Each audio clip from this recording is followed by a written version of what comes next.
বয়সের ভারে সোজা হয়ে দাঁড়ানোর শক্তি নেই, অনেকে আবার চোখেও দেখেন না। স্বামী নেই অথবা সন্তানরা ভরণ পোষণ দিচ্ছেন না, এমন অসহায় হাজারো মানুষের একমাত্র ভরসার আশ্রয়স্থল আয়না হোসেন। 4 বছর থেকে এখানে তারাবির নামাজ পড়ি, তসবিহ দিছে, আবার ইফতারি খাওয়ায়, গরিবের সাহায্য দেয়। আনার মেয়া খুব ভালো বাবা, আর আমরা দোয়া করি ওর লিগা। কম্বল দিচ্ছে, চাল ডাল সবই দেয়, টাকা পয়সা মাইকারে দেয়, সবাই কারে কি না দেয়, সবাই দিচ্ছে। নিজের উপার্জনের অর্থের প্রায় ৭৫ ভাগই তিনি বিলিয়ে দিচ্ছেন মানবতার সেবায় বৃদ্ধ, অসহায় ও অসচ্ছল মানুষের চোখের পানি মুছে দিতে। মানুষের কল্যাণের জন্য প্রতিষ্ঠা করেছেন নামাজঘর মানবতার সেবা নামে একটি প্রতিষ্ঠানও, যেখানে নারীরা ধর্মীয় রীতি মেনে নামাজ পড়েন ও কোরআন তেলাওয়াত করেন। লোক হিসাবে অনেকই ভালো, মানে তার মধ্যে কোনো হিংসা নিন্দা নাই।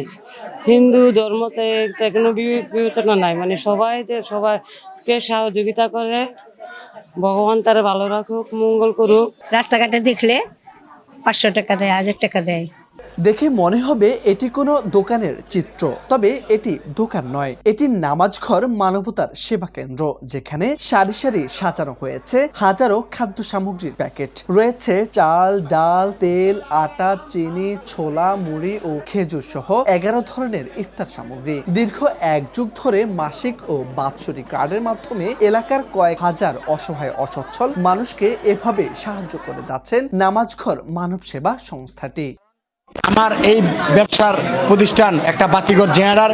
এই বাতিঘর জেহারার পক্ষ থেকে আমি 75% প্রফিটের পয়সা দিয়েই আমার গ্রামের মা বোনগো এই বাজারগুলি আমি দিই বছরে 6 বার, যেটা নাকি আপনার রোজার ভিতরে দেই, এবং ঈদের প্রথম ঈদ বাজার একটা দেই, কোরবানি ঈদের একটা বাজার দেই। আয়না হোসেন কেরানীগঞ্জের হতদরিদ্র ও বয়স্ক নারীদের সহযোগিতার পাশাপাশি বৃদ্ধাশ্রম, এতিমখানা ও নারীদের জন্য তালিমের ব্যবস্থা করেছেন এই ঘরটিতে। মানুষের প্রতি আয়নালের এমন ভালোবাসার কারণে সকলের কাছে মানবতার ফেরিওয়ালা হিসেবে পরিচিত তিনি।